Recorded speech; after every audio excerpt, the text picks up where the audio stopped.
Mapagpalang araw po sa atin lahat. Alden Richards, umamin matagal niya nang hinihintay si Kathryn Bernardo. At hindi naman lingid sa karamihan na nahusgahan ng kasarian ni Alden dahil ni minsan wala pa itong naging girlfriend na ipinakilala sa madla. Ilang babae na din ang naling kay Alden pero hanggang kaibigan lang ang turing niya sa mga ito. Bakit nga ba hindi pa nagka-girlfriend si Alden ni minsan? Sadyang may hinihintay lang si Alden na babae na maging swak sa kanya.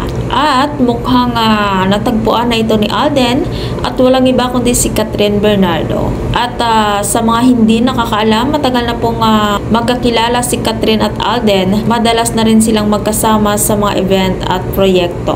At dati na silang may ugnayan at nag-uusap na sila, naging malapit na sila sa isa't isa dati pa.